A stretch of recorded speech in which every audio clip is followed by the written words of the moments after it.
अस्सलाम वालेकुम स्टूडेंट्स। कल हमने इकोनॉमिक ऑर्डर क्वांटिटी को डिस्कस किया था और हमने इकोनॉमिक ऑर्डर क्वांटिटी पे एनुअल कॉस्ट कैलकुलेट करना सीखी। देन हमने डिस्काउंट का एक कॉन्सेप्ट सीखा था और उसे भी आखिर पे कंक्लूड किया कि how to decide whether we should go for a discount और नॉट। आपको टेस्ट योर अंडरस्टैंडिंग करने को कहा था और एक EOQ विद डिस्काउंट वाला क्वेश्चन करने को कहा था। काफ़ी ज़्यादा स्टूडेंट्स ने व्हाट्सएप ग्रुप में शेयर किए हैं सॉल्यूशन। ठीक है, कुछ कॉमन मिस्टेक्स स्टूडेंट्स ने की हैं, तो इसलिए मैं ज़रूरी समझ रहा हूँ कि जिन लोगों ने मुझे सॉल्व करके सेंड किया है सॉल्यूशन और उनमें थोड़ी थोड़ी कन्फ्यूजन है और ऑलमोस्ट 50% ने तो मेरे से शेयर ही नहीं किया, ना व्हाट्सएप ग्रुप पे ना इंडिविजुअली, तो हो सकता है उन्होंने अटेम्प्ट ही ना किया हो। तो मैं ज़रूरी समझता हूँ कि मैं आपको ये पॉइंट्स क्लियर कर दूं। कुछ तो आप बेटा बिल्कुल बेसिक मिस्टेक्स करते हैं। अब आप छोटी क्लासेस में नहीं है, सिर्फ थोड़ी सी तवज्जो से अगर आप क्वेश्चन को पढ़े ना, तो वो जो गलतियां आप करते हैं आप उनसे आइंदा जो है वो उन गलतियों को आप नहीं करेंगे। एक इशू जो मैं फील कर रहा हूँ और वो मतलब इस लेवल के स्टूडेंट को होना नहीं चाहिए इतना, कि बहुत आसान सी लैंग्वेज होती है और आप लोग उसे अंडरस्टैंडिंग में गलत अंडरस्टैंड कर लेते हैं, जिसकी वजह से आप उसका सोल्यूशन गलत कर देते हैं। तो मैं वो कुछ कॉमन मिसअंडरस्टैंडिंग्स जो हैं वो आज इन्हीं क्वेश्चन से आपको बताऊंगा, तो आपने वो ध्यान से जरा देख लेना है।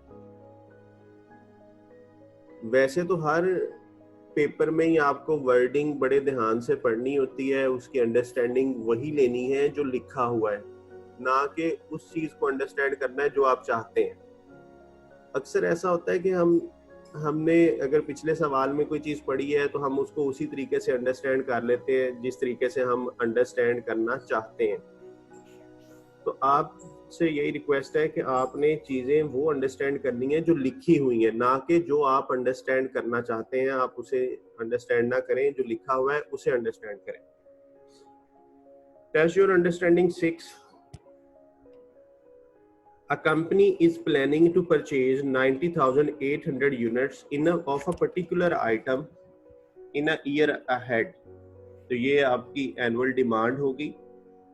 The item is purchased in boxes, each containing 10 units of the item at a price of 200 per box. कहता 90,800 यूनिट्स आपने खरीदने हैं और वो जो यूनिट्स है ना वो बॉक्सेस में बंद होते हैं, बॉक्सेस में पैक होते हैं और एक बॉक्स के अंदर 10 यूनिट है। तो इसका मतलब है अगर मैं इसको 10 से डिवाइड कर दूं तो नंबर ऑफ बॉक्सेस मुझे पता चल जाएंगे। आपके टोटल यूनिट्स है 90,800 और उसने कहा 10 यूनिट का एक पैक है, तो यहां से 9080 बॉक्सेस आपको मिल जाएंगे कि इतने बॉक्सेस जो हैं वो आपने खरीदने हैं। तो यूनिट्स खरीदने हैं तो वो 90,800 है, लेकिन उनके बॉक्सेस कितने बनेंगे वो आपके सामने मैंने लिख दिया कि इतने बॉक्सेस होंगे, क्योंकि एक बॉक्स के अंदर 10 यूनिट मौजूद। द प्राइस पर बॉक्स इज 200, यानी एक बॉक्स का जो रेट है, जो कॉस्ट है वो 200 है। Safety inventory of 250 boxes is kept. Safety inventory, मैं काफी दिन से एक टर्म बोलता आ रहा हूं, बफर स्टॉक। बफर स्टॉक और सेफ्टी स्टॉक ये एक ही चीज है जी। अब ये होता क्या है, इसका कॉन्सेप्ट सुन लें। बफर स्टॉक और safety stock is a stock that we have maintained to meet uncertainties in future. I repeat, buffer stock is a stock that we maintained to meet uncertainties in future. अक्सर ऐसा होता है कि organisation को लगता है कि उसकी कुछ अनसर्टेन डिमांड होगी, कब होगी उसका कोई आइडिया नहीं है। तो ऑर्गेनाइजेशन ने उस अनसर्टेन डिमांड को मीट करने के लिए कुछ स्टॉक एक्स्ट्रा रखा हुआ है। ये ऐसे ही है कि जैसे अगर आप स्टूडेंट लाइफ गुजार रहे हैं तो आप पेरेंट से कुछ, आपको मंथली बेसिस पे कोई पॉकेट मनी मिलती होगी, आप वो पॉकेट मनी सारी यूज नहीं करते होंगे, कुछ लोग कुछ उसको बचा लेते होंगे कि फॉर फ्यूचर अनसर्टेन नीड्स, कि हो सकता है कि किसी फ्रेंड को कुछ खाना खिलाना पड़ जाए तो मेरे पास पैसे होने चाहिए, क्योंकि अब्बा जी से तो मैं उस बहाने से नहीं मांग सकता, तो इसलिए मैंने कुछ अपना बचा के रखना है। That cash you held for to meet future uncertain need is your safety stock of cash. इसी तरह अभी जब ये लॉकडाउन वाली खबरें थी तो लॉकडाउन का जब सुन रहे थे कि लॉकडाउन हो जाना है, तो लोगों ने अपनी 1 मंथ या 2 मंथ से ज्यादा की कंजम्पशन की चीजें स्टॉक कर ली कि अगर कल को लॉकडाउन हो गया तो फिर हमें खाने पीने में कोई कमी ना रहे, तो हमने अपनी रूटीन से ज्यादा परचेजिंग कर ली। तो वही बात ये कह रहा है कि इस ऑर्गेनाइजेशन ने 250 बॉक्सेस सेफ्टी स्टॉक के तौर पे रखा हुआ है। ये जो सेफ्टी स्टॉक होता है ये हमारे पास हर वक्त पड़ा रहता है। और आपको याद होगा मैंने लास्ट वीक में बताया था कि जब हम कुछ चीज रखते हैं तो हमें उसकी कॉस्ट बियर करना पड़ती है, तो होल्डिंग कॉस्ट इंकर होती है। इसीलिए हम जब होल्डिंग कॉस्ट की कैलकुलेशन करते थे तो उसकी फॉर्मूला में बफर स्टॉक का नाम आ रहा होता। आगे पढ़ता हूं। The cost of holding an item in the inventory for a year, including insurance, interest, space cost, कहता है जितने भी खर्चे होते हैं उन सब का जो सम है that is 15% of purchase price, यानी जितने का मैं खरीदूंगा उसका 15% होल्डिंग कॉस्ट होगी। अब इस स्टेटमेंट की काफी लोगों को समझ नहीं आई। पहले होता ये था, हमने जितने भी इसकी क्वेश्चंस किए तो हमें होल्डिंग कॉस्ट वो डॉलर में, रुपीज में दे देता था। अब उसने कहा कि ये 15% होगा परचेज प्राइस, तो इट मींस हमें परसेंटेज कैलकुलेट करना आनी चाहिए। 15% of purchase price, purchase price is 200, तो 15% जब हम कैलकुलेट करेंगे तो वो 30 हो जाएगा। तो इसका मतलब है cost of holding per unit per annum will be $30, यानी एक बॉक्स को 1 साल तक मैं होल्ड करूं तो ये जो है आपकी इतनी कॉस्ट आएगी। ठीक है जी, ये इस तरीके से आपने इसको कैलकुलेट करना है।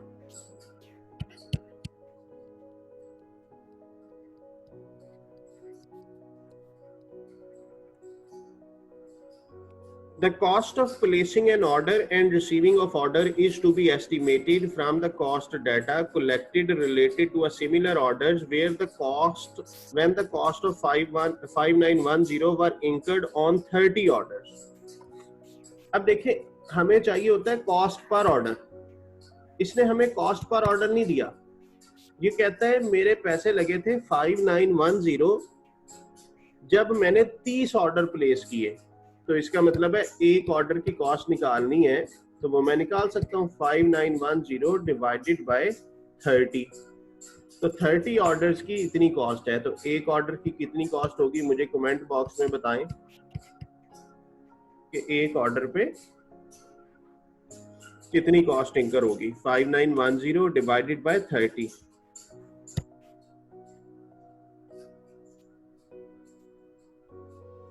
$197। तो ये जी आपकी कॉस्ट पर ऑर्डर आ गई। आगे क्या लिखता है, 2% should be added to the above ordering cost to allow for the inflation. अब देखें इस सवाल में एक पॉइंट ये भी एक्स्ट्रा आ गया, कहता है जो ऑर्डरिंग कॉस्ट आएगी उसमें आपने 2% ऐड करना है इन्फ्लेशन की वजह से। क्योंकि ये वाली कॉस्ट पास्ट कॉस्ट है, ये वो पैसे थे जो आपके पहले लगे थे, पास्ट कॉस्ट। तो कहता है इन्फ्लेशन हो गया है, तो जो आपकी अब की कॉस्ट पर ऑर्डर होगी वो इससे 2% ज्यादा होगी। तो अगर इसको 2% बढ़ाना है, गौर से सुनिएगा कैसे बढ़ाना है। एक तरीकाकार तो ये है कि इसका 2% लें इस फिगर का और इसमें ऐड कर दें तो 2% बढ़ जाएगी। अगर डायरेक्टली कैलकुलेट करना चाहें तो इसको 102% कर दें, यानी पहले ये 100% थी, अब ये 2% बढ़ी तो ये 102% हो गई। तो मुझे जरा इसका भी आंसर बता दीजिए कि ये कॉस्ट पर ऑर्डर का क्या आंसर बनेगा। 197 इंटू 102%, 1.02 भी आप कर सकते हैं परसेंटेज खत्म करके।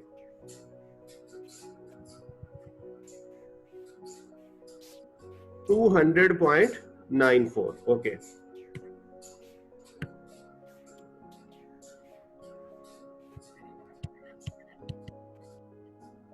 तो ये जी कॉस्ट पर ऑर्डर आपकी आ गई। Assume that the usage of an item will be even over the year। अब इस टर्मिनोलॉजी का मतलब समझ लें। कहता है assume करें कि ये जो यूजेज है will be even over the year, यानी यूजेज कितना था, एनुअल यूजेज जो हमें क्वेश्चन में दिया हुआ था वो 9080 बॉक्सेस हैं। कहता है ये जो यूजेज है ना even over the year,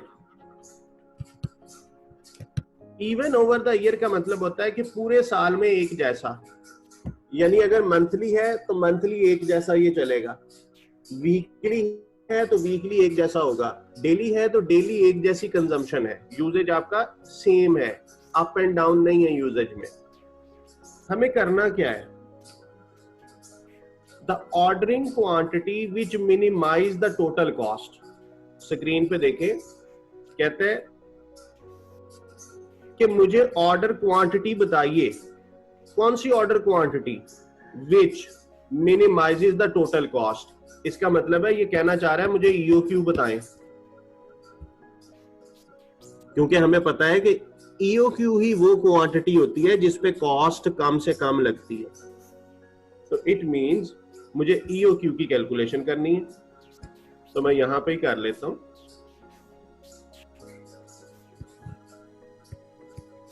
EOQ is equal to 2 multiplied by CO multiplied by demand divided by CH under square root। 2 into CO 200.94 into annual demand 9080 divided by CH 200, CH is 30।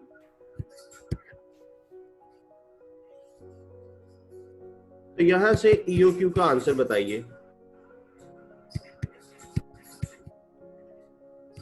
कितने boxes आपका economic order quantity का size है।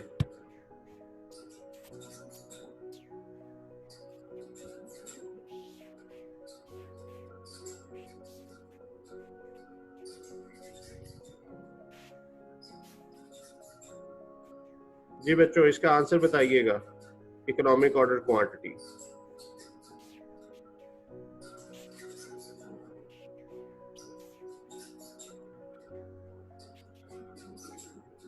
$348.76।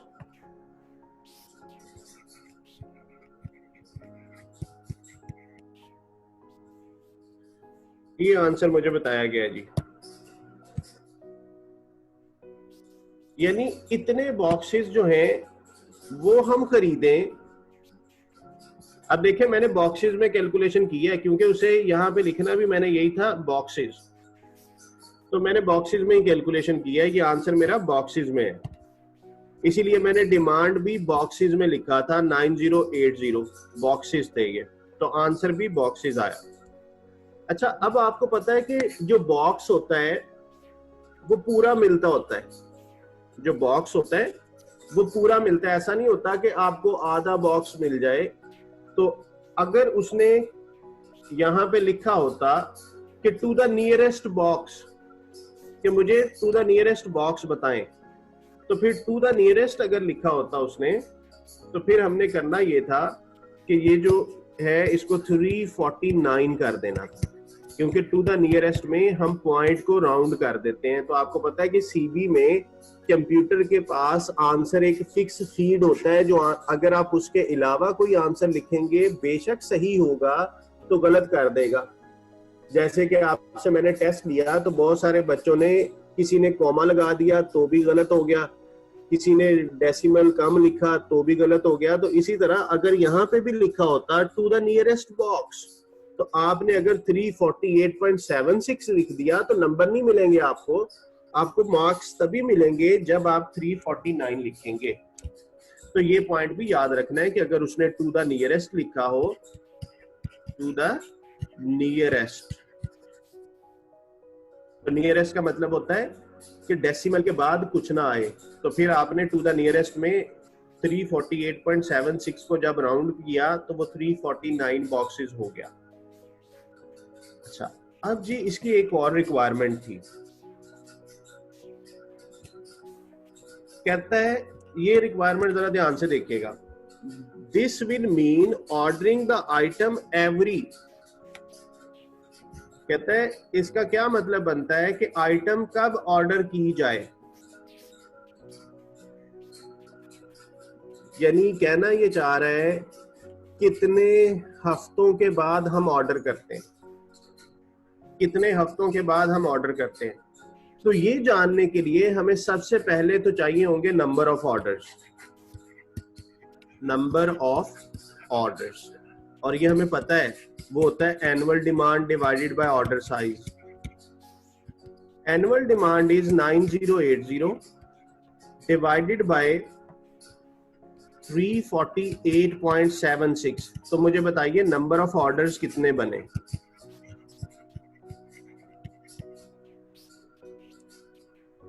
मैं साल में कितने order place कर रहा हूँ।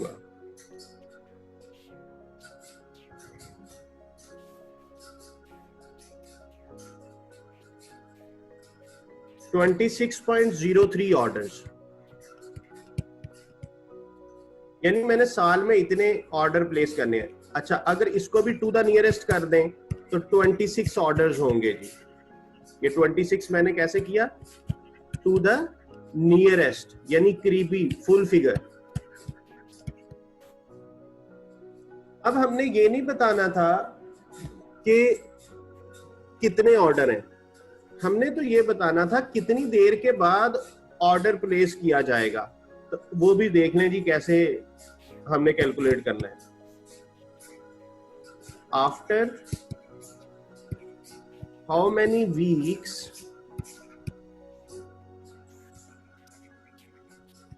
N order will be placed.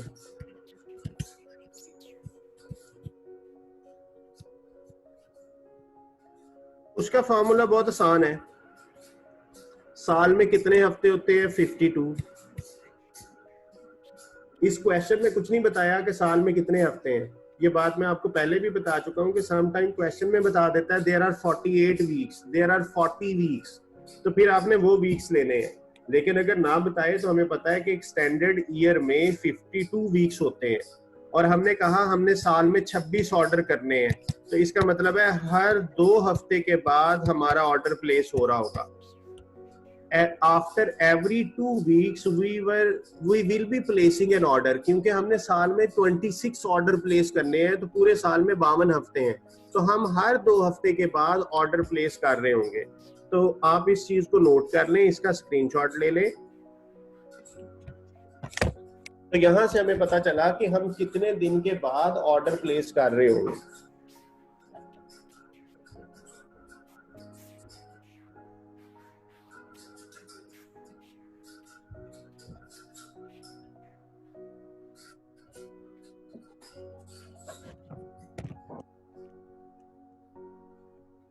जी, ये एक दफा ईओक्यू की कैलकुलेशंस को भी आप स्क्रीनशॉट में ले आए।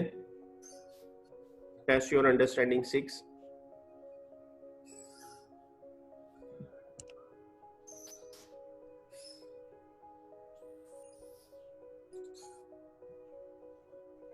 तो ये जी मैंने आपको टेस्ट योर अंडरस्टैंडिंग 6 करा दी। इसमें हमने क्या करना था, ईओक्यू फाइंड करनी थी, और एक चीज हमने इसमें एक नई देखी कि कितने हफ्तों के बाद हम ऑर्डर प्लेस कर रहे होंगे, after how many weeks we will be placing an order. तो ये यहाँ तक तो ईओक्यू वाला ही था पॉइंट।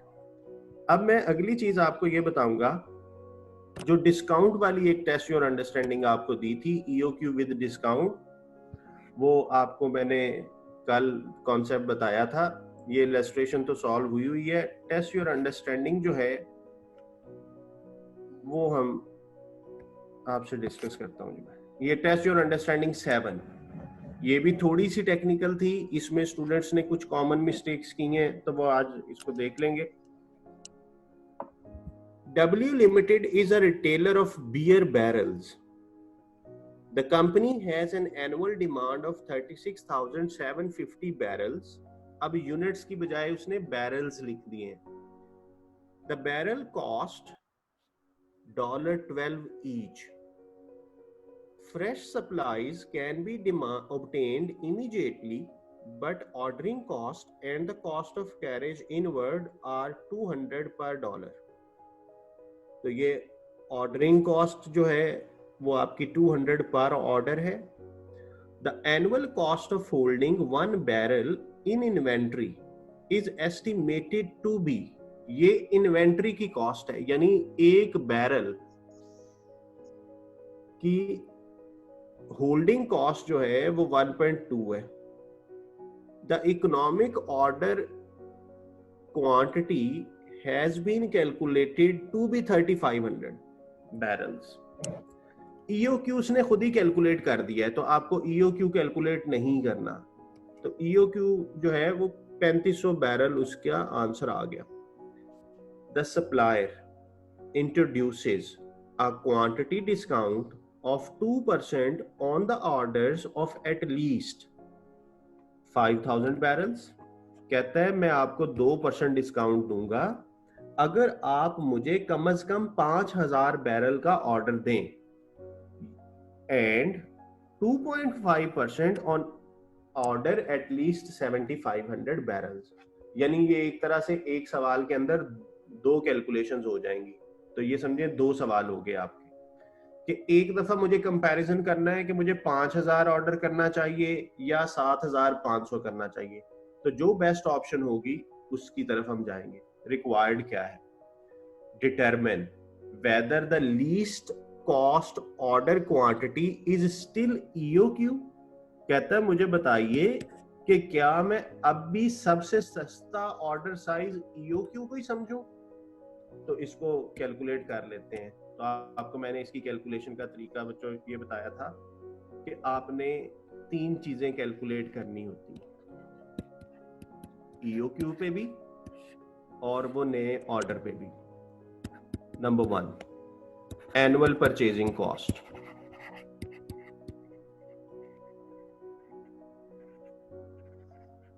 एनुअल परचेजिंग कॉस्ट का फॉर्मूला होता है cost into annual demand.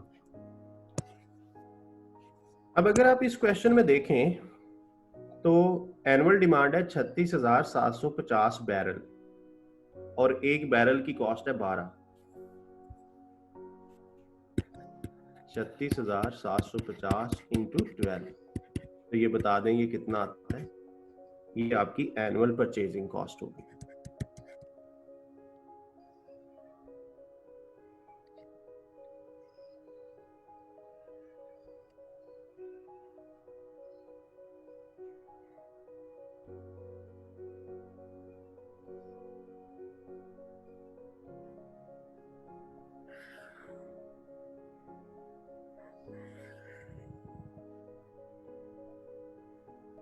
$441,000, okay.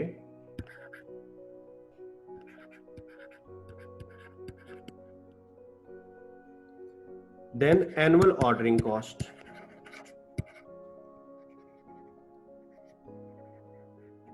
इसका फॉर्मूला होता है cost per order into number of orders.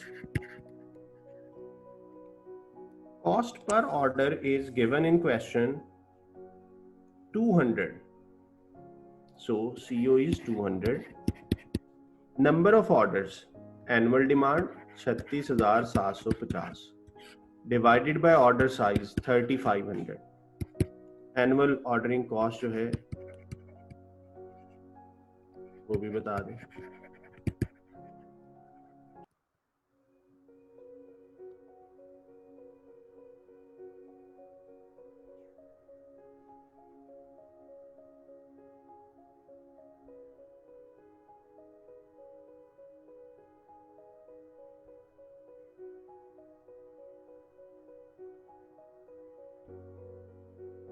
जी मुझे आंसर नजर नहीं आया अभी।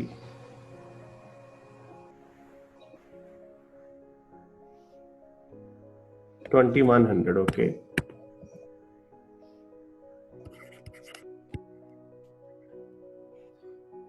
Third, annual holding cost,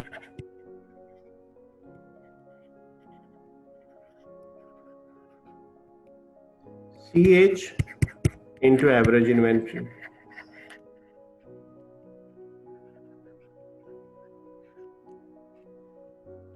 CH holding cost जो है वो आपको दी हुई है $1.2, तो ये $1.2 आ गया। Average inventory, order size divided by 2 plus buffer stock, लेकिन बफर स्टॉक इस सवाल में है ही नहीं। इसको सॉल्व करें, ये भी होप सो 2100 ही होगा, क्योंकि हमें पता है EOQ पे ये दोनों चीजें बराबर होती हैं।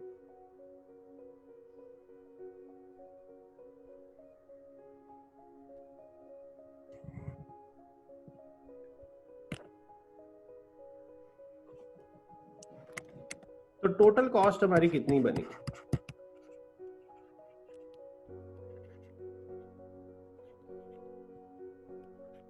$441,000 प्लस 2100 ऑर्डरिंग वाला प्लस 2100 होल्डिंग वाला, तो इनको टोटल किया तो ये कितना बनेगा? टोटल बताइएगा।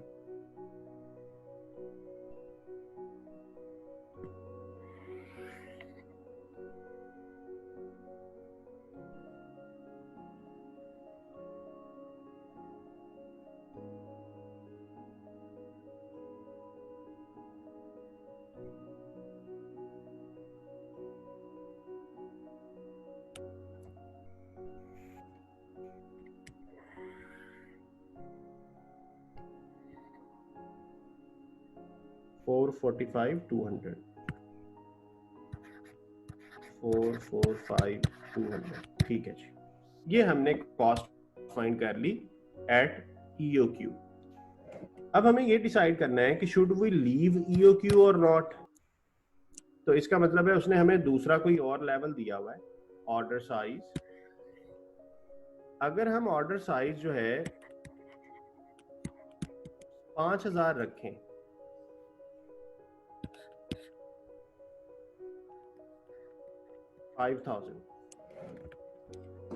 अगर हम ऑर्डर साइज जो है वो 5000 रखें, तो फिर क्या होगा? फिर हमें वो डिस्काउंट देगा।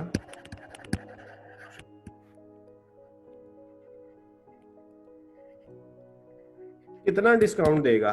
2%। अब हमारी एनुअल परचेजिंग कॉस्ट पहले ये लिख ली है 441,000।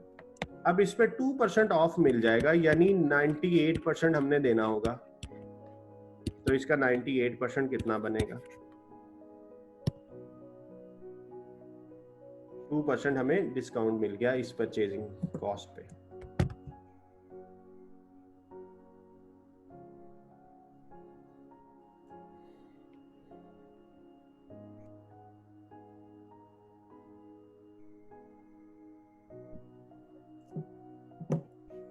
$432,180। तो ये जी आपकी परचेजिंग कॉस्ट हो जाएगी। अच्छा, इस सूरत में एनुअल ऑर्डरिंग कॉस्ट कितनी होगी? CO cost per order is 200 into number of orders. Annual demand is 36,750 divided by order size 5,000. तो ये कितना हो जाएगा? Annual ordering cost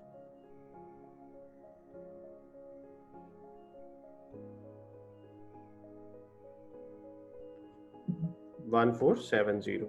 Okay. Annual holding cost.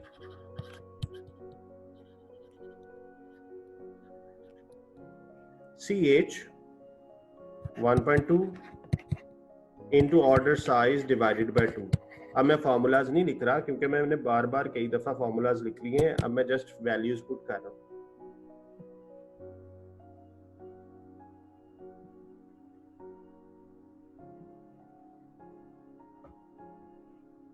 तो ये 3000 हो गया। टोटल कॉस्ट 432 180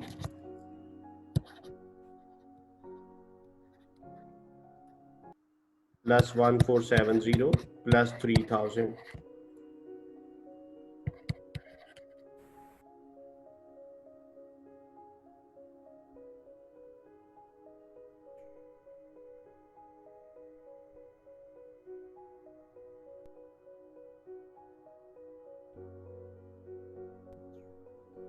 ये बना जी 436 650। तो देखें, अगर EOQ की कॉस्ट से कंपेयर करूं तो ये EOQ से तो कम है। EOQ पे आपका इतना खर्चा था, इस ऑर्डर साइज पे इतना एक्सपेंस है। अब मेरे पास एक और चॉइस भी है कि मैं 2.5% डिस्काउंट भी ले सकता हूं अगर मैं ऑर्डर साइज जो है वो 7500 का कर दूं। तो मुझे पहले वो भी देख लेना है, हो सकता है वो इससे भी ज्यादा फायदेमंद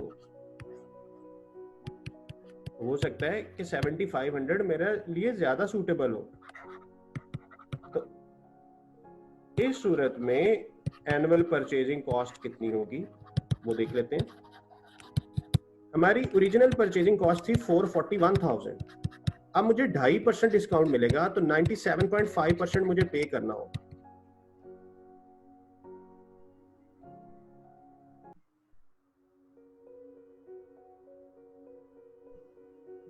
तो ये कितना बनेगा 429,975। इसी तरह annual ordering,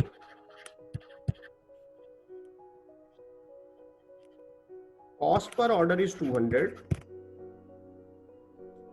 number of orders annual demand divided by order size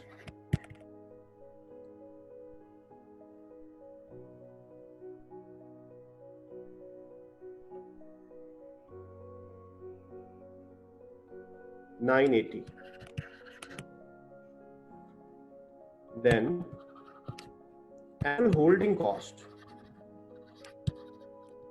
CH $1.2 into average inventory order size divided by 2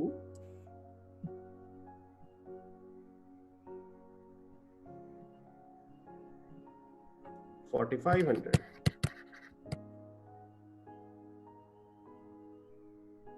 इसमें हम ऐड कर दें ये सारा कुछ।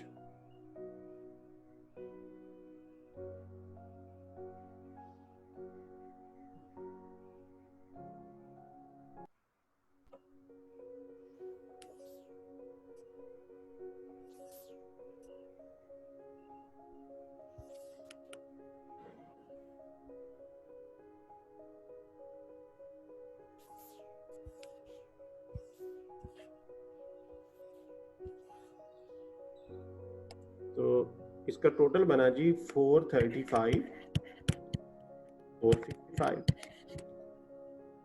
अब देखें इसका आंसर इस वाले से भी कम आ गया। तो सबसे लोएस्ट कॉस्ट आई हमारी 7500 पे।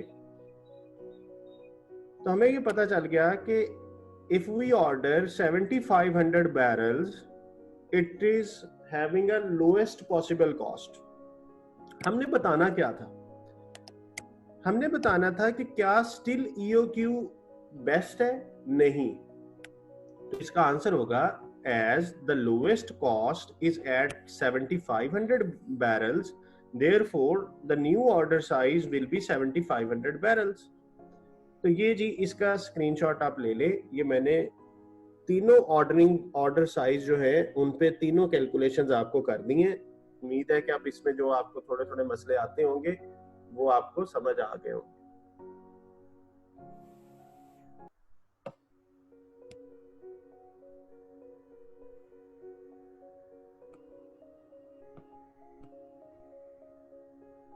EOQ भी कर लिया, ऑर्डर साइज ऑफ 5000 भी हो गया, ऑर्डर साइज ऑफ 7500 भी हो गया। बाकी इसका सोल्यूशन आपकी बुक में मौजूद है, आप वहां से भी देख सकते हैं।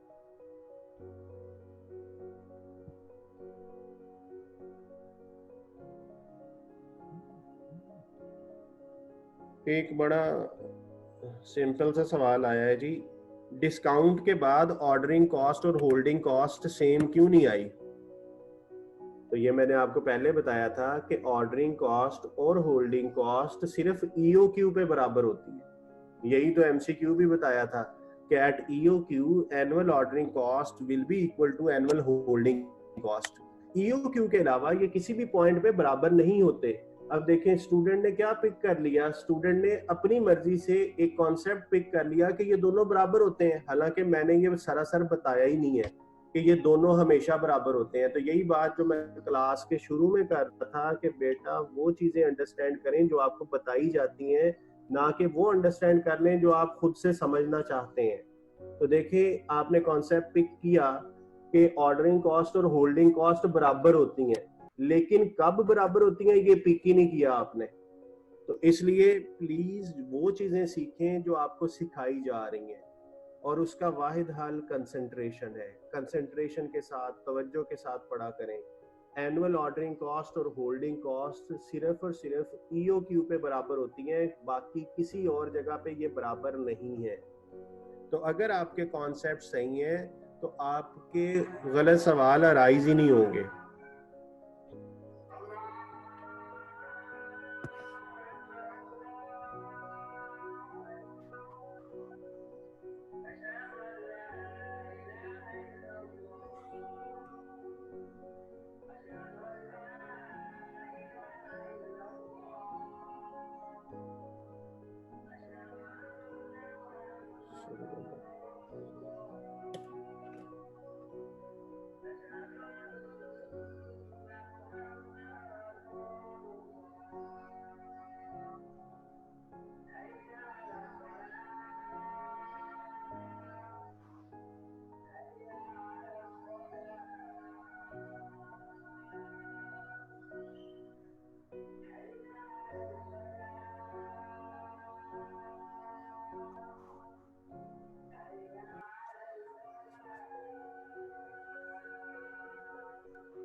जी अच्छा, एक इलस्ट्रेशन और थी,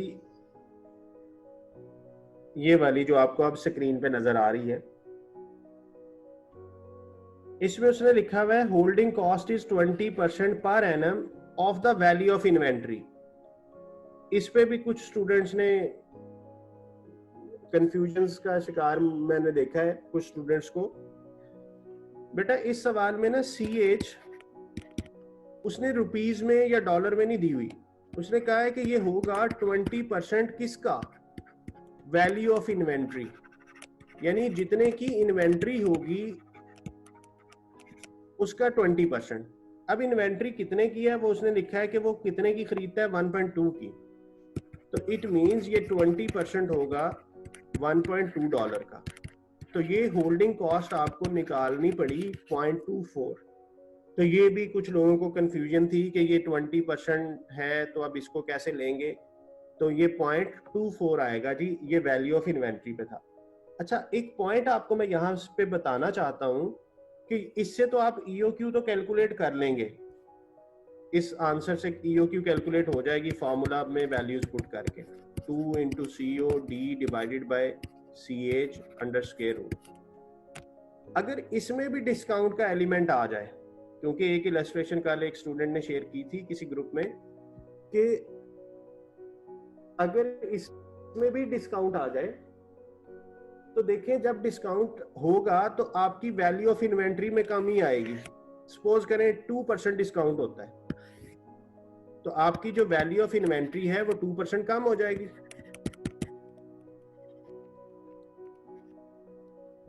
1.22% डिस्काउंट हुआ तो 98% रह गई। तो ये जो भी आंसर आएगा, अब इस पे CH कैलकुलेट होगा, यानी अब 20% किसका लेंगे, ये जो वैल्यू आई। तो 1.2 को 2% अगर मैं डिस्काउंट करूं तो ये बनेगा 1.176। अब मैं इसका 20% लूंगा तो ये CH होगा।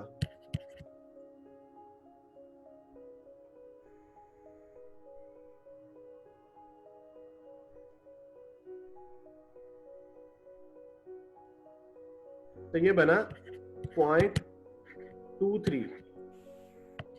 तो अब 0.24 नहीं होगा, 0.23 होगा।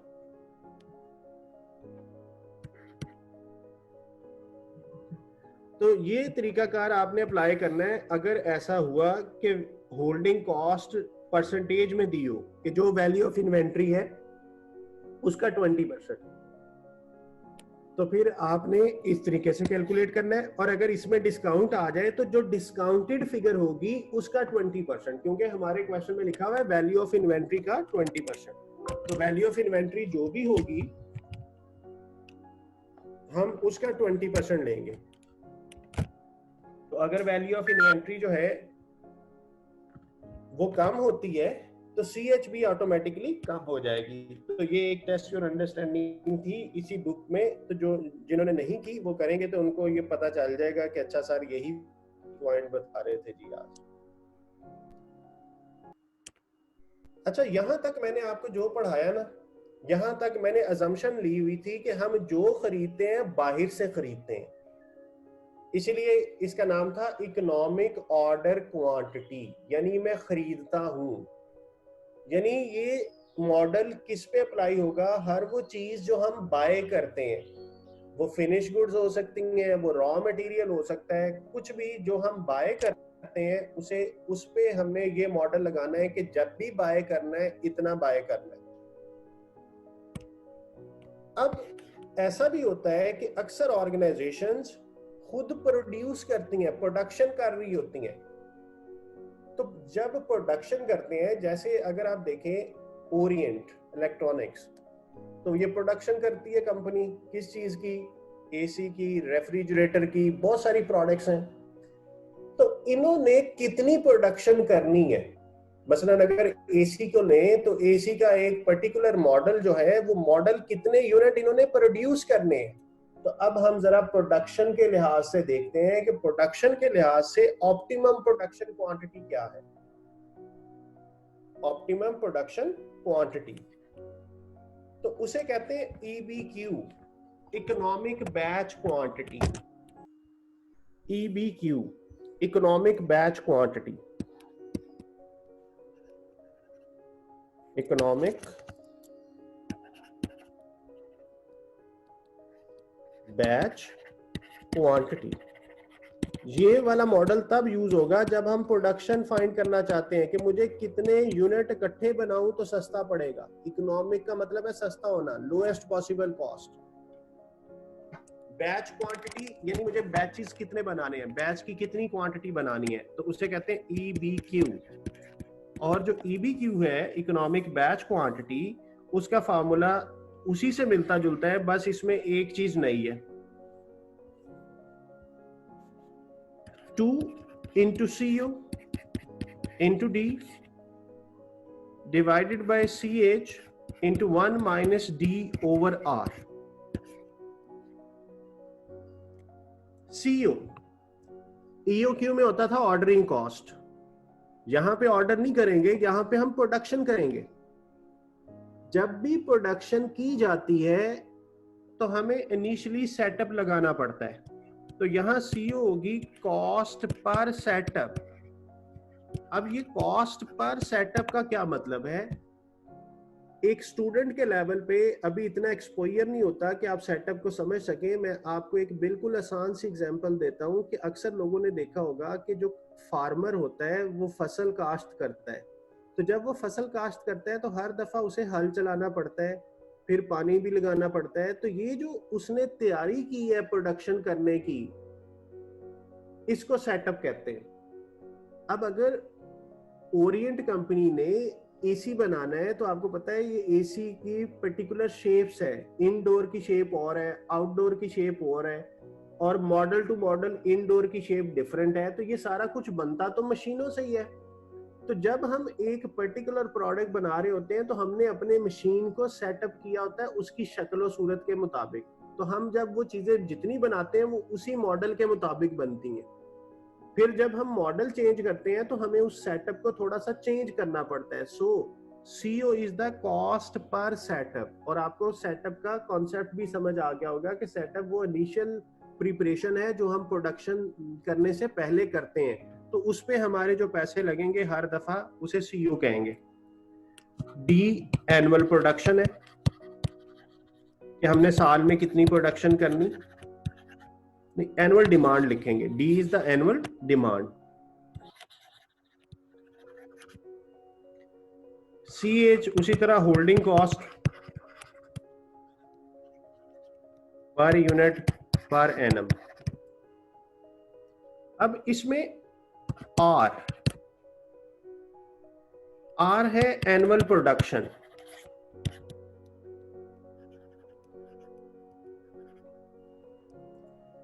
D एनुअल डिमांड था, R एनुअल प्रोडक्शन है। अब मैं आपको एक इलस्ट्रेशन कराऊंगा, उसमें ये फॉर्मूला अप्लाई करेंगे तो आपको ये सारा कुछ समझ आ जाएगा।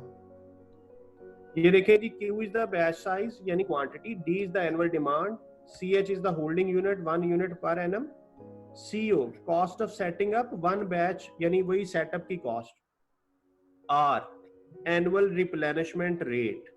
अब मैं आपको इसको एक इलस्ट्रेशन से करवाता हूं। इस सवाल को गौर से समझिएगा।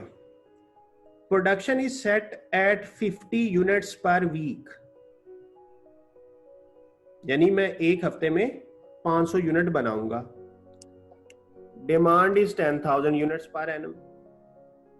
मेरे साल में 10,000 यूनिट डिमांडेड है, evenly spread over 50 working weeks. तो ये देखें इस सवाल में वीक बता दिए। मैंने कहा था ना कि कुछ सवालों में वो वीक बता दिया करेगा। तो अब उसने कहा 50, तो 50 ही लेने हैं। अब ये नहीं सोचना कि नहीं यार ये तो 52 होते थे 50 कैसे हो गए, तो ये 50 वीक्स ही आपने लेने हैं। सेटअप कॉस्ट इज 2700 पर बैच, यानी हर दफा जब मैं एक बैच को प्रोड्यूस करूंगा तो सेटअप कॉस्ट मेरी लगेगी $2700 और स्टोरेज कॉस्ट है 2.5। अब हमने बताना है EBQ। The formula for EBQ is 2COD divided by CH into 1 minus D over R under square root। Values put करते हैं, 2 into 2700 into annual demand 10,000 divided by CH 2.5, 1 minus annual demand D over R। What is R? R मैंने आपको लिखवाया annual production. ये नई चीज है। देखिए क्वेश्चन कहता है कि मैं हर हफ्ते में 500 बनाऊंगा, यानी प्रोडक्शन कितनी करूंगा 500 पर वीक। अगर मैं इसी रेट से प्रोडक्शन करता जाऊं तो साल में 50 हफ्ते हैं, तो एनुअल प्रोडक्शन कितनी कर लूंगा 25,000। तो ये आ रहा है जी एनुअल प्रोडक्शन। इसको सॉल्व करना है, 2 into 2700 into 10,000 divided by 2.5 into 1 minus 0.4। तो यहां से EBQ का आंसर निकाल लें। ये 0.4 कैसे बना, 10,000 को 25,000 से डिवाइड किया, 0.4 बनेगा, 1 में से 0.4 माइनस किया 0.6 हो जाएगा, 0.6 को 2.5 से ज़रब दे दें, आंसर आ जाएगा। फिर आप इसे सॉल्व कर लें तो ये आपको EBQ का आंसर मिल जाएगा। तो इसने निकाला है जी 6000। आपका आंसर भी होपफुली 6000 ही आया होगा।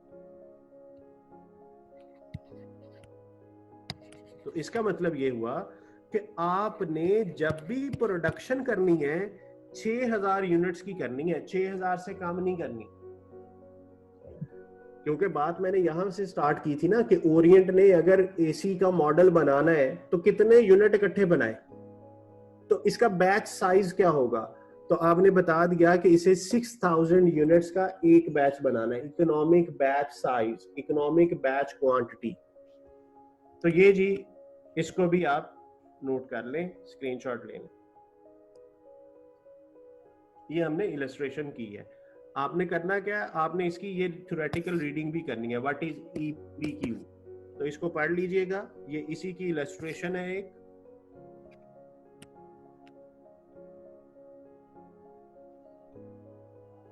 इसका सॉल्यूशन हुआ है नेक्स्ट पेज पे। ये टेस्ट योर अंडरस्टैंडिंग 8, ये आपने करनी है, होम असाइनमेंट है, ये कर लीजिएगा और सॉल्यूशन मैच कर लीजिएगा।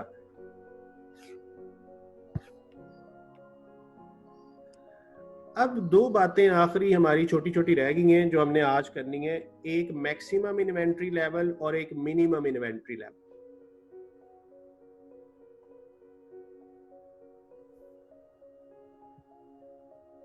मैक्सिमम इन्वेंट्री लेवल का मतलब होता है मैंने ज्यादा से ज्यादा कितनी इन्वेंट्री मेंटेन करनी है।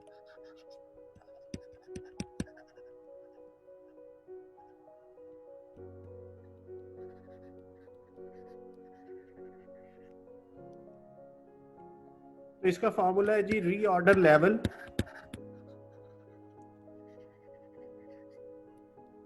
Plus order size minus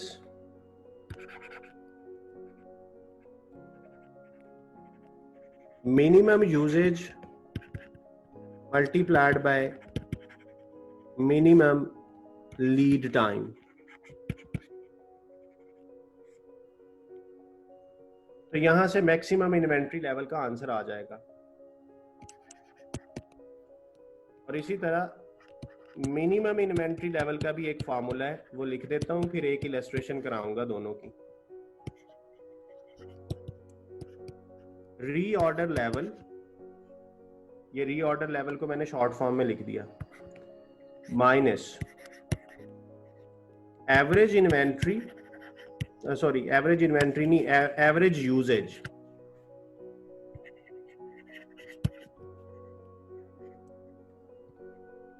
multiplied by average lead time. Average inventory लिखूंगा तो उसका मतलब कुछ और है, एवरेज यूजेज लिखूंगा तो उसका मतलब कुछ और है, इसलिए मैंने यहां पे लिखा है एवरेज यूजेज। तो ये जी इन्वेंट्री लेवल भी आपको यहाँ पे मैक्सिमम और मिनिमम इन्वेंट्री लेवल के बारे में कुछ बताया हुआ है, ये आपने रीडिंग करनी है। बातें सारी मैं ऑलरेडी कर चुका हूँ इनसे रिलेटेड। ये इसके फार्मूलाज आगे, मिनिमम लेवल मैक्सिमम लेवल। तो देखें फार्मूला मिनिमम लेवल का वही है, reorder level minus average usage into average lead time, और मैक्सिमम लेवल का फार्मूला है reorder level plus reorder quantity. Order quantity या रीऑर्डर क्वांटिटी एक ही बात है, EOQ भी कह सकते हैं, ऑर्डर साइज भी कह सकते हैं। रीऑर्डर क्वांटिटी का मतलब है जब भी ऑर्डर प्लेस करूंगा कितना करूंगा, minus minimum usage into minimum lead time. अच्छा, इसकी शायद इलस्ट्रेशन इसने कोई दी नहीं है, मैं खुद से बना लेता हूं जी। मैं यहाँ पे डाटा सपोज करके खुद से बना लेता हूं।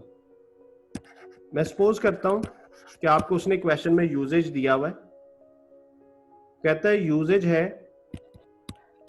500 kgs to 1000 kgs per week, यानी एक हफ्ते में मैं 500 किलो से लेके 1000 किलो तक का यूजेज रखता हूं। लीड टाइम 5 to 9 days, या चलें इसको पहला सवाल है वीक में ही करते हैं, 5 to 9 वीक्स, क्योंकि यूजेज वीकली है तो लीड टाइम भी सेम होना चाहिए, वीक्स में होना चाहिए।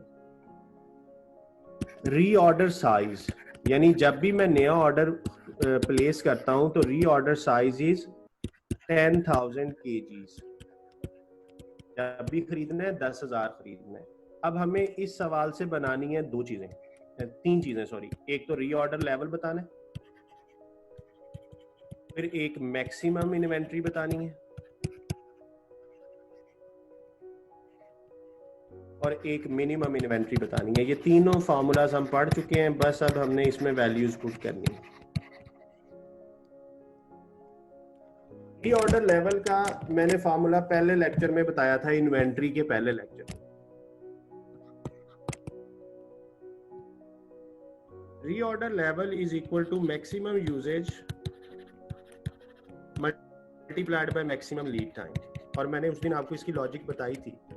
फिर अगर ज्यादा से ज्यादा भी इस्तेमाल करूं और ज्यादा से ज्यादा डिले हो तो ये इतने केजी मेरे पास पड़े होने चाहिए। रीऑर्डर लेवल वो लेवल होता था जिस पे जाके आपने नया ऑर्डर प्लेस कर देना है। यानी जब 9,000 केजीज रह जाएंगे तो मैंने नया ऑर्डर प्लेस कर देना है। और कितना करना है, वो ऑर्डर साइज के बराबर होगा, वो इस सवाल में 10,000 है।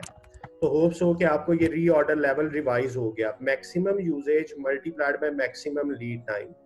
तो ये यूजेज दिया हुआ था, ये कम से कम है, ये मिनिमम था, ये मैक्सिमम है। तो ये जी इतने पोर्शन का स्क्रीनशॉट ले लें आप रीऑर्डर लेवल तक का। अब उसके बाद हमने अगला पॉइंट बताना है मिनिमम इन्वेंट्री और मैक्सिमम इन्वेंट्री। तो मैक्सिमम इन्वेंट्री का फॉर्मूला मैं अभी आपको बता के आया हूं, मैं दोबारा लिख देता हूं। Maximum inventory level is equal to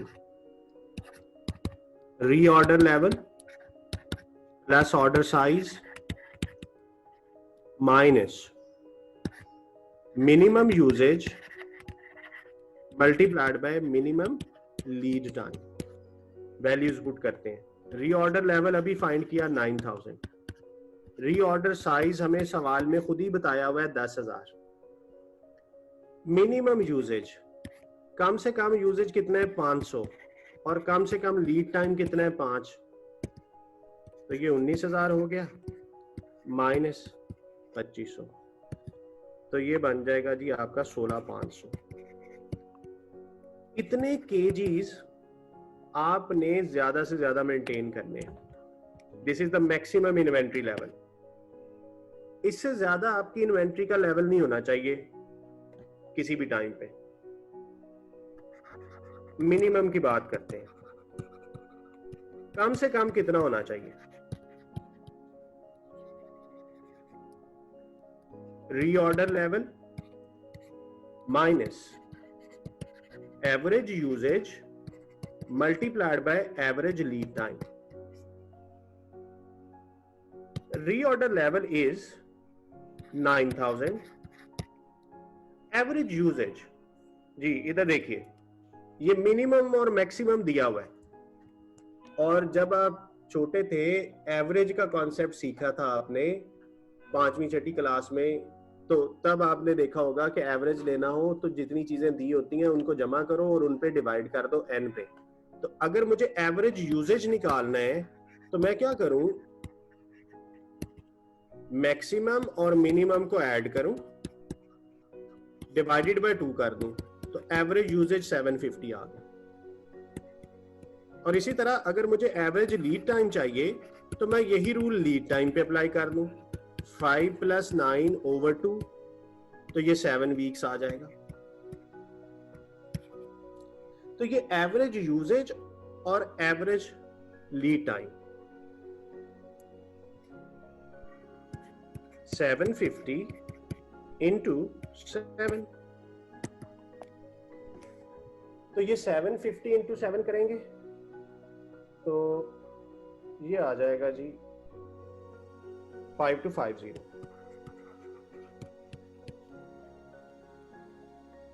और 9,000 में से इसे लेस कर दें तो ये इतने केजीज आ गया। अब ये क्या बता रहा है इतने केजी, ये बता रहा है जी मिनिमम इन्वेंट्री। यानी मिनिमम इन्वेंट्री का मतलब है इससे कम आपकी इन्वेंट्री होनी नहीं चाहिए। अच्छा, मिनिमम इन्वेंट्री को डेंजर लेवल भी कहते हैं। Danger level. डेंजर लेवल इसलिए कहते हैं कि अगर आपका स्टॉक इससे भी कम हो गया तो फिर क्या होगा, आपकी इन्वेंट्री जो है वो कभी भी स्टॉक आउट हो सकती है। तो ये जी आज मैंने आपको एक मैक्सिमम इन्वेंट्री, मिनिमम इन्वेंट्री ये आपको सिखाया। एवरेज यूजेज और एवरेज लीड टाइम को मल्टीप्लाई करें। एवरेज यूजेज और एवरेज लीड टाइम कैसे निकाला वो भी मैंने आपको बता दिया। तो इस पूरी स्क्रीन को आपके सामने कर देता हूँ फर्स्ट स्क्रीनशॉट जी। ये एक इसका कंप्लीट है सॉल्यूशन, जिसमें हमने रीऑर्डर लेवल भी फाइंड किया, मैक्सिमम इन्वेंट्री भी फाइंड की, मिनिमम इन्वेंट्री भी फाइंड की।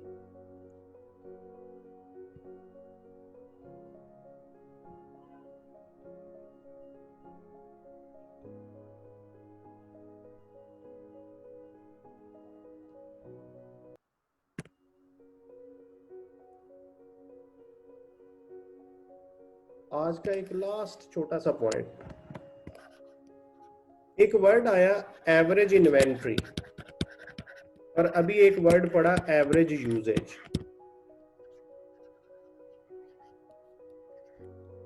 अक्सर स्टूडेंट्स इसको आपस में मिक्स कर लेते हैं कि शायद ये एक ही चीज है, तो गौर से सुन लें। एवरेज यूजेज का मतलब है मैं इस्तेमाल कितना करता हूं। जैसे अभी हमने कहा कि कम से कम 500 किलो, ज्यादा से ज्यादा 1000 किलो, तो एवरेज यूजेज निकल आया 750। ये यूजेज है, इस्तेमाल। एवरेज इन्वेंट्री, इन्वेंट्री रहती कितनी है मेरे पास, पड़ी कितनी होती है एट ए टाइम। तो एवरेज इन्वेंट्री कहां यूज करते थे, एनुअल होल्डिंग कॉस्ट की कैलकुलेशन में। तो वो एवरेज इन्वेंट्री थी जिसका फॉर्मूला था order size divided by 2 plus safety stock या बफर स्टॉक। तो एवरेज इन्वेंट्री और चीज है, एवरेज यूजेज और चीज है। तो इसलिए इसको एक ना समझ लेना कि एवरेज लिखा हुआ है दोनों के साथ, तो जाने दो एक ही बात है। तो ये एवरेज इन्वेंट्री और एवरेज यूजेज दोनों डिफरेंट टर्म्स हैं जी। यहां तक आपने इसको करना है जी। बुक आपके सामने मैंने आज खोली हुई थी, बुक से आपने इसकी सारी रीडिंग कर लेनी है।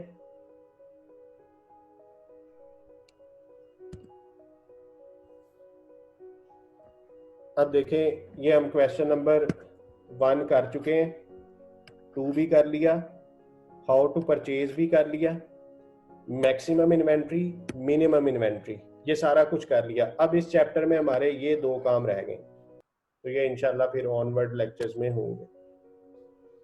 क्वेश्चंस आज आपके कोई नहीं है, साथ साथ एड्रेस हो गए थे, तो क्लास को एंड करते हैं जी।